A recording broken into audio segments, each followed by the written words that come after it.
कब्र पे आने के बाद रोते क्यों? तो उस्मान गनी कहते हैं मेरे पैगंबर ने फरमाया है अल-क़ब्र अव्वल मंज़िल मिन मनाज़िलिल आखिरा, कि कब्र आखिरत की मंजिलों में सबसे पहली मंजिल है। इस मंजिल में अगर इंसान कामयाब हो गया तो आखिरत की मंजिलें उसके लिए आसान हो जाएंगी।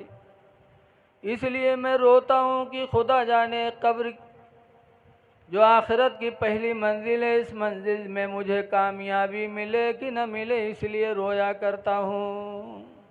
उस्मान जैसे सहाबी और कहते हैं खुदा जाने इस मंजिल से मुझे निजात मिले कि न मिले। ऐ लोगों, हमारा तुम्हारा क्या हाल होगा? हम किसी लायक नहीं, फिर कब्र में हमारा मामला क्या होगा? इसलिए कब्र की तैयारी कर लो। आला हजरत जैसे मुजद्दिद भी अपने पैगंबर को दुहाई करते हैं, अर्ज करते हैं या रसूल अल्लाह, खड़े हैं मुनकर नकीर सर पर, न कोई हामी न कोई यावर। खड़े हैं मुनकर नकीर सर पर, न कोई हामी न कोई यावर। और बता दो आकर मेरे पैगंबर कि सख्त मुश्किल जवाब में है।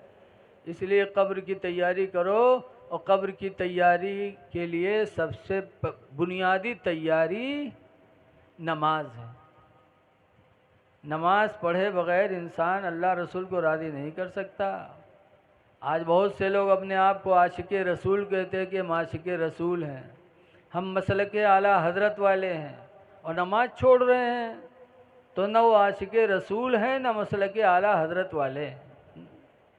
नमाज अहम चीज़ है। नमाज के बारे में देखो, हुज़ूर फरमाते ला तसुब्बुद्दी का, ऐ लोगों मुर्गे को गाली न दिया करो। मुर्गा जो सुबह कुकरुकू बोलता है, बहुत से तो लोग गरियाओ थे जब वो बोला था, कहते का सारे काटिन डारो का खाए लो साहब, सोवे नहीं देते। वो लोग कहते कि नहीं कहते? लेकिन मेरे पैगंबर फरमाते हैं ला तसुब्बुद्दी का, ऐ लोगों मुर्गे को गाली न दिया करो। लिअन्नहु युक़ज़ु लिस्सलाती, इसलिए कि मुर्गा तुम्हें नमाज के लिए जगाया करता है। इतनी बड़ी फजीलत हो जाए, और मुसलमान किसी मुसलमान को नमाज के लिए जगा दे तो अल्लाह के रसूल कितना खुश होंगे। हाँ? इसलिए खुद पढ़ो, अपने पड़ोसियों को भी बेदार करो, अपने बीवी बच्चों को नमाज के लिए बेदार करो, ताकि अल्लाह और अल्लाह के रसूल की रज़ा हमको तुमको नसीब हो जाए। नमाज बहुत अहम इबादत है। नमाज पढ़ोगे तो इंशाअल्लाह दुनिया भी आखिरत दोनों कामयाब हो जाएंगी। हमने नमाज का तो बहुत करीब से देखा। हमारा गांव खन्नापुरवा जंगल के दायरे है। अक्सर लोग लकड़ी काटत हैं, बेचत हैं, पकड़े जाते हैं, मारे जाते हैं, छूटत हैं, फिर काम करत हैं।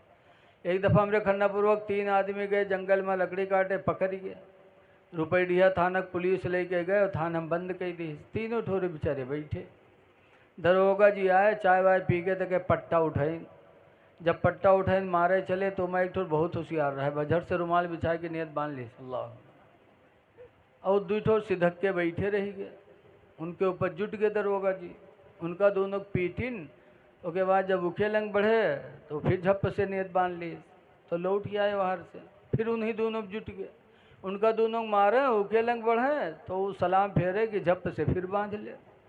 घंटाहन गुजर गए, उके नमाज नहीं खत्म भई थाने में, और उन्हीं दोनों बेचारे पलट पलट के मारे जाए। अत्ते में यहाँ गांव से रुपया बटूर के थाने में पहुँच गया। दरोगा जी रुपया पाएंगे तो छोड़ दी।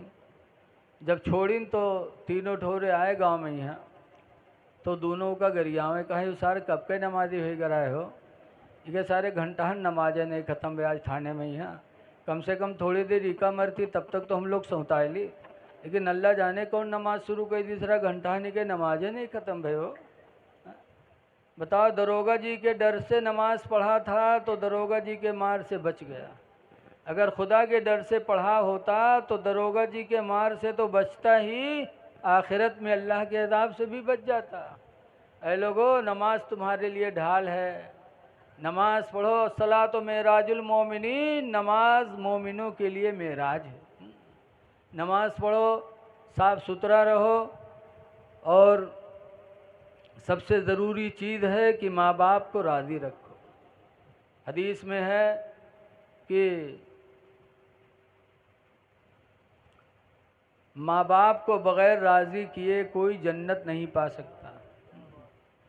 सरकार फरमाते हैं, नाफरमान औलाद, माँ बाप की नाफरमानी करने वाली औलाद जन्नत क्या, जन्नत की खुशबू से भी महरूम रहेगी।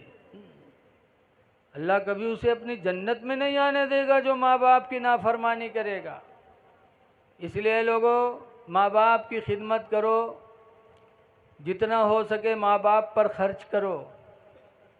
लेकिन आज बहुत से लोग हैं जो पीर साहब पर खर्च करी हैं, मौलाना साहब पर खर्च करी हैं, नेता नुतुल्लिन पर खर्च करी हैं, और माँ बाप के लिए उनके पास दौलत नहीं है। अगर 4-5 भाई हैं तो अब्बा अम्मा खातिर वसरी बांधते हैं, वसरी कि शनिच्चर के बड़कऊ खवई हैं, इतवार के मझिलकू खवई हैं, सोमवार के संझिलकू खवई हैं, मंगल के लहुरका खवई, बुध के छुटकौआ खवई। बताओ, तुम माँ बाप के लिए बारी बना मुकर्रर करते हो। वो माँ बाप जिन्होंने तुमको गोद में बिठा बिठा के अपने हाथ से खिला खिला के बड़ा किया, उनके लिए बारी मुकर्रर करते हो, और ये सोच कर कि हम ही खिलाएंगे तो हम गरीब हो जाएंगे। अल्लाह ताला का फरमान सुनो, अल्लाह फरमाता है, मन यत्तक़िल्लाह, जो अल्लाह से डरेगा, यजअल लहू मखरजा, तो अल्लाह उसके लिए कोई ना कोई रास्ता निकालेगा, वयरज़ुक़हू मिन हैसु ला यहतसिब, और अल्लाह उसको ऐसी रोज़ी देगा, ऐसी रोज़ी देगा कि वो कभी गुमान भी नहीं कर सकता। अल्लाह देने वाला है। इसलिए नौजवानों, अपने माँ बाप को खिलाने में न सोचो कि हम गरीब हो जाएंगे। जितना इन पर खर्च करोगे उतना ही अल्लाह तुम्हारी रिस्क में बरकत करेगा। लिहाजा इनकी खिदमत करो और एक दूसरे पर रहम करो। अभी छोटा सा बच्चा हमसे पहले तकरीर कर रहा था कि अल्लाह ने हुजूर को रहमत बना के भेजा, और सबके लिए रहमत। लिहाजा रहम दिली करो। हिंदू मुस्लिम भी न देखो कि ये मुसलमान है, हिंदू है, इसको दे कि न दे, ना, अल्लाह का बंदा समझकर तुम मदद करोगे तो अल्लाह आपसे राज़ी होगा। एक आखिरी बात यही कह के मैं तकरीर ख़त्म कर रहा हूँ। एक शहर है बुस्ताम, वहाँ हज़रत बायज़ीद बुस्तामी रहते थे, अल्लाह के वली हैं। बायज़ीद बुस्तामी के घर के बगल में एक मजूसी रहता था, मजूसी हिंदू समझ लो। एक रात बायज़ीद बुस्तामी अपने घर में सो रहे थे कि रोने की आवाज़ गूंजी। बायज़ीद बुस्तामी की आँख खुली तो गौर किया कि कोई बच्चा रो रहा है। फिर और गौर किया तो पता चला मेरे घर का नहीं है, मेरे पड़ोसी का बच्चा रो रहा है, और पड़ोसी हिंदू था, मजूसी। बायज़ीद बुस्तामी रात की तारीकी में घर से उठे, दरवाज़ा खोला और उस हिंदू के दरवाजे पर गए, मजूसी के दरवाजे पर, और दस्तक दिया। मजूसी ने दरवाज़ा खोला। बायज़ीद ने पूछा, भाई क्या हुआ, तुम्हारा बच्चा बहुत देर से रो रहा है, क्या तकलीफ़ है, कौन सी परेशानी है, क्यों रो रहा है तुम्हारा बच्चा? तब मजूसी कहता है, बायज़ीद, गरीबी ने इतना घेर लिया, इतना घेर लिया कि आज मेरे घर में चिराग जलाने के लिए तेल नहीं है। गुर्बत की वजह से आज चिराग जलाने की तौफीक न रही, अंधेरे की वजह से मेरा बच्चा रो रहा है। बायज़ीद बुस्तामी ने नहीं देखा कि हिंदू ही कि मुसलमान है, बल्कि रवायतों में कि बायज़ीद अपने घर वापस गए, और जाने के बाद अपने घर के दूसरे चिराग में तेल डाला, और तेल डालकर चिराग रोशन किया, और रोशन करके बायज़ीद उस हिंदू के घर में लेके गए। जब चिराग जला के रखा, रोशनी हुई, तो जो बच्चा अंधेरे में रो रहा तो बच्चा चुप हो गया। जब बच्चा चुप हुआ तब वो मजूसी अपनी बीवी से कहता है, ऐ मेरी बीवी, मुसलमान कितने रहम दिल होते हैं, मैं हिंदू, बायज़ीद मुसलमान, लेकिन मेरे बच्चे का रोना उनको गवारा न हुआ।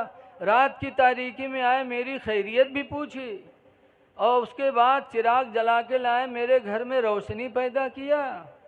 ऐ मेरी बीवी, जब बायज़ीद की रोशनी मेरे घर में आ गई है तो बेहतर है कि अब इस्लाम की रोशनी को दिल में दाखिल किया जाए। मजूसी ने कलमा पढ़ा तो बीवी भी कलमा पढ़ी, सारे घर के लोग बायजीद का रहमो करम देख कर कलमा पढ़ करके मुसलमान हो गए। ए लोगों, हमारे बुजुर्गों ने हिंदू मुस्लिम नहीं देखा, बल्कि खुदा का बंदा देखा, मुसीबत में देखा तो मदद की है।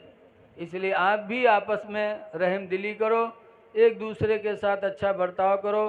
दुआ है कि अल्लाह ताला हमको आपको अमल खैर की तौफीक अता फरमाए, और हमारे डॉक्टर सेबू साहब को अल्लाह खूब तरक्की दे कि उन्होंने तने तनहा इतना बड़ा जलसा किया और इंतज़ाम किया। अल्लाह आप सबको ऐसे ही जज्बा अता फरमाए। मैंने बहुत टाइम हो गया, रोज़ाना बोलना पड़ता है, परेशान है। देखिए, ये आपकी मोहब्बत है, आप लोग यहाँ